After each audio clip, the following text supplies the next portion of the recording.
बाद की बातें हैं सारी, मुझे जो मैं कह रहा हूँ वो करें सिर्फ।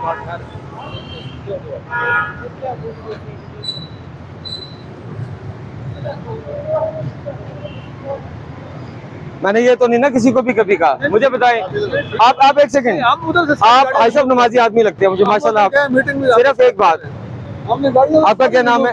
आपका नाम क्या है? अब्दुल रहीम। आप अल्लाह पाक को आज़ान आज़ान जान के ये बात कर सकते हैं कि मैंने आपको कभी कहा कि यहाँ पे आप इलीगल जुमा कार बाजार लगा लो, लोगों को गाड़ियाँ बेचो, खरीदो फरोख्त करो जुमे वाले दिन।